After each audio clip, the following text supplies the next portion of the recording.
ऐशी दशरथाची ख्याती स्वर्गी देवा वानिता ती दिग्गज वर्णिती दिगती कीर्ती त्रिजगती विस्तारली। कीर्ती करावं माणसानं, कोणची कीर्ती करावी? त्रिजगती, त्रिजगतामध्ये कीर्ती होईल। तुका म्हणे एका मरणाची सरेन उत्तमाची उरे कीर्ती मागे, असं कार्य राजा दशरथजीनं केलं। त्याच्यामुळे म्हणले स्वर्गातील देवदेवता अष्ट दिशाचे अष्ट दिग्गज आणि त्या ठिकाणी राजा दशरथजीच्या गुणाची वखाणी करू लागले, पराक्रमाची वखाणी करू लागले, कारण चांगल्या कामाची स्तुती होतीच महाराज। आणि मग अशी अवस्था या ठिकाणी सांगू लागले।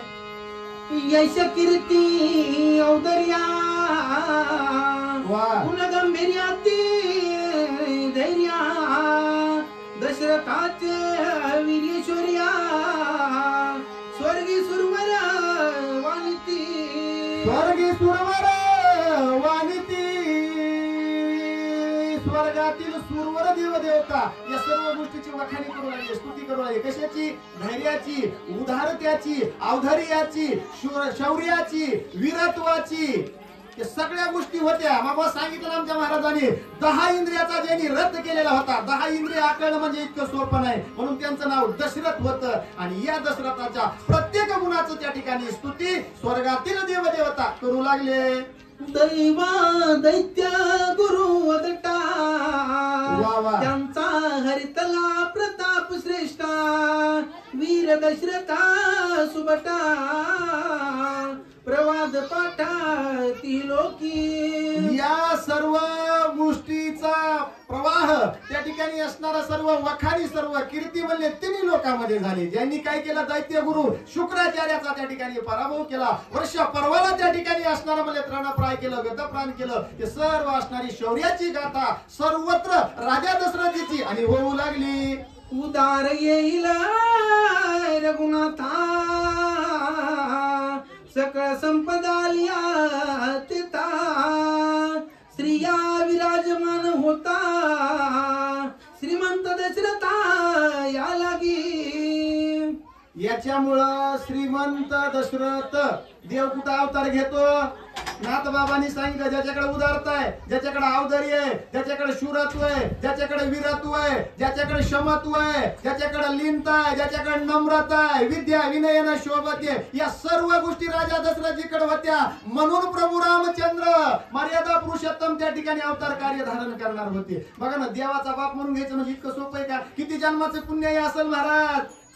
आणि त्यावेळेस आपण म्हणतो रामाचे वडील कोण? राजा दशरथजी। मग याच्यासाठी म्हणले ही अवस्था ज्यांच्या ठिकाणी आहे, ज्यांनी या सर्व गुणाचं पालन केलेलं आहे, त्याच ठिकाणी भगवंताचं वास्तव्य होतं, त्याच ठिकाणी भगवंत ब्रह्म त्या ठिकाणी जन्माला येतं, अवतीर्ण होतं। म्हणून नाथ बाबा सांगू लागले, स्वर्गी दशरथ भूपाल इंद्रे राविला बहुकाळ अति प्रीतीचा कल्लोळ दिव्य भोग सकळ भोगविले। स्वर्गामध्ये असणारा राजा दशरथाचं त्या ठिकाणी भूपाळ म्हणून इंद्र त्या ठिकाणी असणारा म्हणले काय केलं? इंद्रानं भरपूर दिवस राजा दशरथीला ठेवून घेतलं। 33 कोटी देवाचा राजा, येड लागला का त्याला? आपल्या घरी एकदा पाहुणा आला तर म्हणतो ते दुसऱ्या दिवशी सकाळी कवा जातंय की। आणि इंद्र देवानं राजा दशरथीला ठेवून घेतलं। महाराज काय पाहिजे तुम्हाला? षोडोपचार्य पूजन, गरम पाणी तोंड धुवायला, स्नानाला, टूथब्रश करायला असेल का तिथं टूथब्रश होता का? त्या काळाला सर्व काही षोडोपचार्य म्हणले। 33 कोटी देवांचे राजा इंद्र देवानं हे सर्व असणारं षोडोपचार्य पूजन राजा दशरथजीचं केलं। भरपूर काळापर्यंत त्या ठिकाणी अमरावतीच्या ठिकाणी राहिले, अगदी प्रीतीनं प्रेमानं असणारा त्या ठिकाणी म्हणले दिव्य भोग आणि राजा दशरथजीनं इंद्रदेवाच्या त्या राजधानीमध्ये त्या ठिकाणी भोगले। एवढेने बहुमानीश्वर्यासी राजाला अयोध्येसी मखरे तोरणे चौपासी नर नारीसी आल्हाद। एवढं सर्व असणारा म्हणले त्या ठिकाणी सर्व मान प्राप्त केला आणि राजा परत असणाऱ्या अयोध्येला आले. मात्र येते वेळेस अशा राजाचं स्वागत सर्व या प्रजेनं कसं केलं, दारोदारी असणारे तोरण बांधले, फुलांचे हार बांधलेले, त्या ठिकाणी सडा संमार्जन केलेले, रांगोळी काढलेले आणि अगदी आनंदामध्ये राजा दशरथजीचं त्या ठिकाणी असणारं स्वागत या अयोध्येच्या ठिकाणी सर्व प्रजा मंडळी करू लागलेली. पुढील असणारे वाचक आमचे सर्व आपल्या सर्वांचे आवडते या रामायणाला भरपूर वेळ देणारे